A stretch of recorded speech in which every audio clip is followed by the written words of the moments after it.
Hi, it's Neil here, and in this week's newsletter, I wanted to talk to you about the length of your driver shaft. We are so often asked by golfers as to whether the change of shaft length would help them. Could they use something slightly shorter? Lots and lots of golfers struggle to consistently hit a driver with a length of shaft that comes in it. Now, an interesting fact is that on tour, the average length of driver shaft is between 44 and 44.5 inches long. The ones you buy in the shop are between 45.5 and 46 inches long. So there is about an inch to an inch and a half of difference in length used on tour. And that is the tour players using shorter shafted drivers than what you buy in the shop. So very, very simply with driver shaft length, the answer is absolutely yes. You can slightly shorten the length, and this will not have necessarily an impact on the distance the golf ball goes. In fact, many players find that they can hit the ball further with a slightly shorter shaft.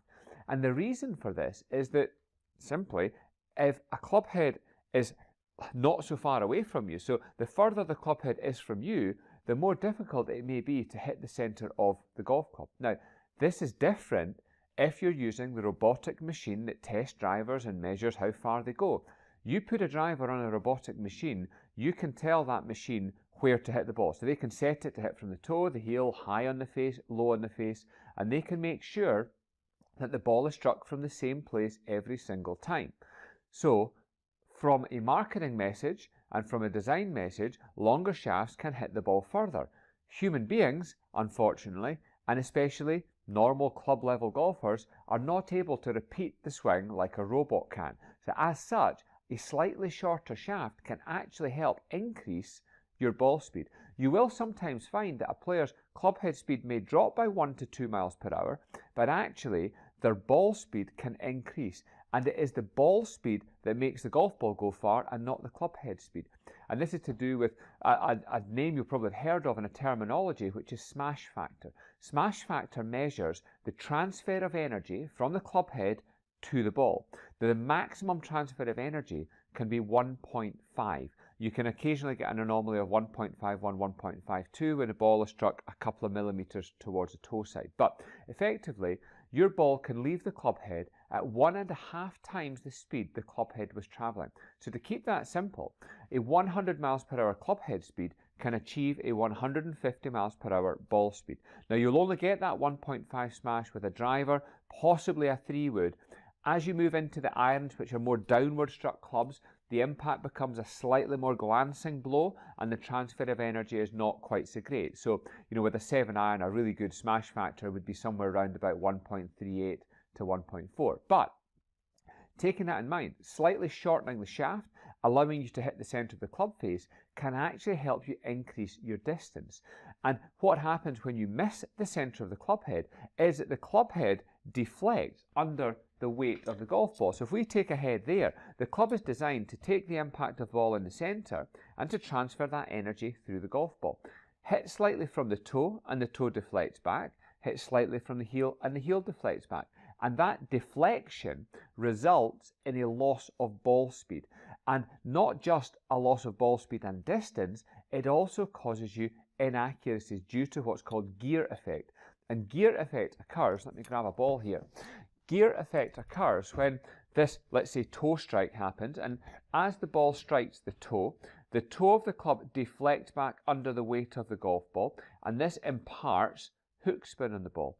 If you hit the heel of the club deflects back under the weight of the golf ball, and this imparts a slice spin.